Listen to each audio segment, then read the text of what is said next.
qui jouaient du piano et qui m'ont demandé des paroles. Oui. Alors généralement, je fabrique les chansons. Quand je les fabrique seul, je les fabrique sur des airs que je me donne. Et ensuite, j'élimine l'air et je demande à un professionnel de la musique de me refaire un air dont l'harmonie soit plus astucieuse, dont la mélodie soit un peu plus recherchée et tout ça. Sans ça, on tombe assez facilement dans la grosse facilité. Oui. Le but, c'était pas de gagner de l'argent. Le but, c'était de s'amuser. Et si ça rapportait, on était très contents. Mais c'était pas le but. Il y avait certaines chansons, soit comme Le Déserteur avec un côté très profond, où on se dit ça sera une chanson qui sera comme un classique, quoi. Et soit comme des trucs rigolos comme Fais-moi mal Johnny, où manifestement on se dit ça va. Et ça a été le cas. J'ai été retrouver Boris au studio, et là j'ai eu droit à l'enregistrement le plus gai de ma vie. Je devais chanter une chanson qui s'appelait Fais-moi mal, Johnny, Johnny, Johnny, envoie-moi au ciel, boum, voilà. Et j'ai chanté ça avec un tel cœur, que Boris, il était plié en 8 de rire. Il me disait, vas-y Magali, vas-y Magali. Et moi, j'étais déchaînée. Et même à un moment donné, il est venu et on entend sa voix. Fais-lui mal, allez vas-y, fais-lui mal. Mais il riait, il tombait assis sur sa chaise tellement il riait. Et j'ai crié, vas-y mon loup, fais-moi mal, John, Johnny, envoie-moi au ciel. Fais-moi mal, John, Johnny, moi j'aime l'amour qui me fait mal.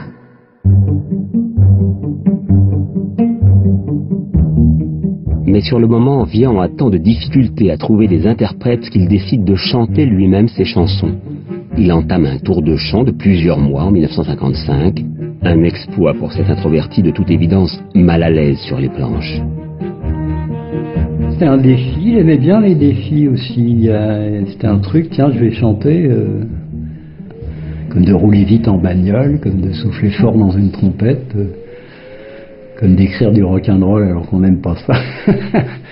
Il glaçait les gens.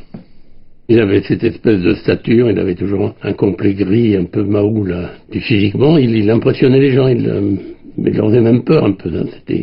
Il avait un trac assez intense, mais ça lui plaisait.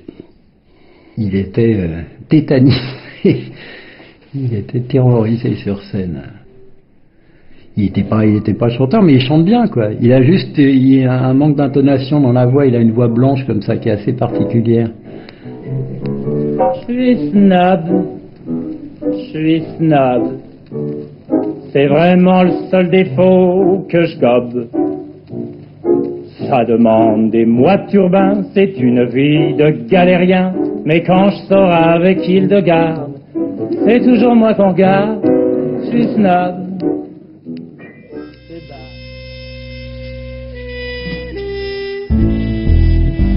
Malheureusement pour Vian, une fois encore, le succès n'a pas été au rendez-vous. L'écrivain-chanteur renonce à la scène. Il est embauché chez Philips pour s'occuper du catalogue jazz. C'est lui qui dirige la mythique séance avec son ami, le trompettiste Miles Davis, venu en France enregistrer la bande originale du film de Louis Malle, Ascenseur pour l'échafaud. Fin connaisseur de musique, parolier extraordinaire, Vian est rapidement nommé directeur du label de disques Fontana, spécialisé dans la variété. Le Déserteur, La Java des bombes atomiques, La complainte du progrès, Fais-moi mal Johnny, Je bois pour oublier tous mes emmerdements. Au total, plus de 500 chansons seront écrites par Vian, dont s'empareront par la suite tous les plus grands interprètes français. Il y avait toujours des gens à la maison, que ce soit le Salvador, beaucoup d'autres. Je me rappelle d'une fois où on était en train de jouer au Monopoly, et jouer au Monopoly avec Boris, c'était toujours très drôle, parce que bon, il se mettait obligatoirement à la banque, et puis il décrétait n'importe quoi en cours de partie. Il disait, bon, bah maintenant, un emprunt, allez, tout le monde me donne 5000. Il y a Gainsbourg qui est rentré, il venait chercher une partition ou un truc comme ça, il nous a regardé comme si on était fous.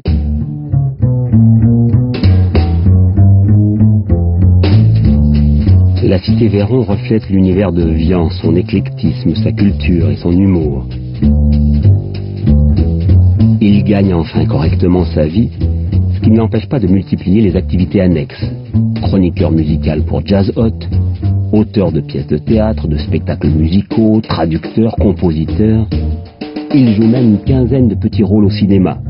On l'aperçoit dans Notre-Dame de Paris, dont le scénario a été écrit par son voisin Jacques Prévert, dans Les Liaisons dangereuses, le film de Vadim. Mais au fil du temps, sa santé devient de plus en plus préoccupante. Vian reste parfois alité plusieurs semaines suite à des œdèmes pulmonaires.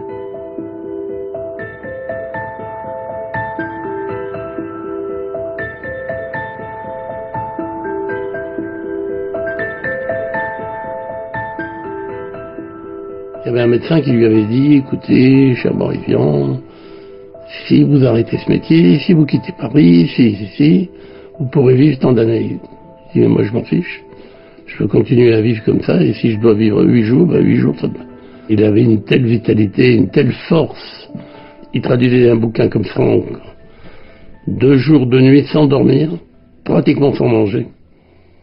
Donc on oubliait complètement qu'il pouvait avoir des difficultés de santé. Hein. Il savait qu'il était sur le versant descendant. Cet appartement aussi retient peut-être une énergie qui est d'autant touchante, qui est l'énergie d'un homme qui ne s'accroche pas à la vie. Ce n'était pas son genre, mais qui sait tout simplement que ses jours sont comptés.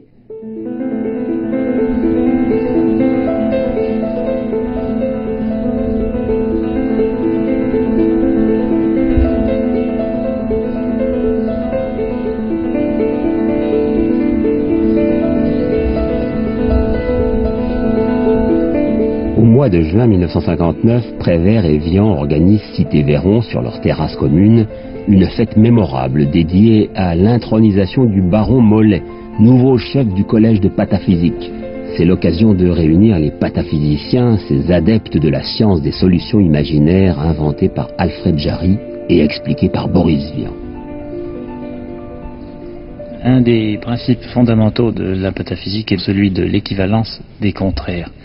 C'est peut-être ce qui vous explique ce refus que nous manifestons de ce qui est sérieux et de ce qui ne l'est pas, puisque pour nous c'est exactement la même chose. C'est pataphysique.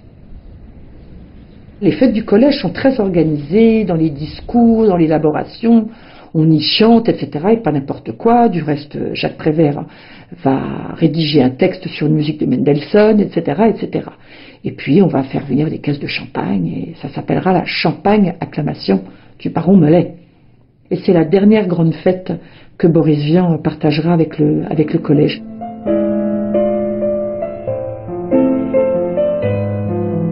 Le 23 juin, Boris Vian assiste à une projection privée du film tiré de J'irai cracher sur vos tombes. Il a hésité à s'y rendre, n'étant pas parvenu à faire retirer son nom du générique d'une adaptation qu'il juge infamante. Quelques minutes après le début du film, Vian fait un malaise, transporté d'urgence à l'hôpital. Il décède le jour même. Il venait d'avoir 39 ans.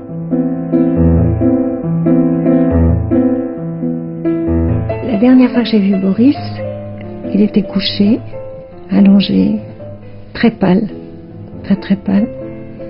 Et je l'ai dit à Ursula, j'ai dit, est-ce que tu crois que j'ose lui demander de m'écrire une chanson pour ce film? Mais j'ose pas, il est pas bien.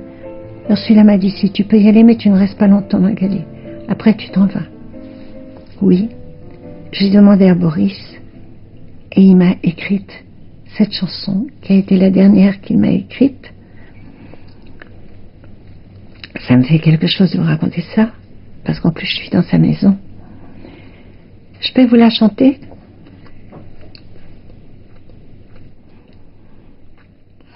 Enfin, je me trompe. Il y a des jours en robe sombre, des jours où le ciel se charge d'ombre, et puis viennent des jours trop rares et trop courts, où tout paraît soudain revivre. Il y a des jours en robe pâle, au visage gris, aux lèvres sales, et puis viennent des jours en robe de velours, où tout vient vous parler d'amour. C'est un regard, C'est un mouvement, un ange bleu qui passe. C'est un hasard, un geste, un moment, un mot que l'on ramasse. Et l'on reste seul avec son rêve. Il s'appelle Adam, on s'appelle Ève. Et pour toute la vie, on rentre au paradis, d'où l'on n'était jamais sorti.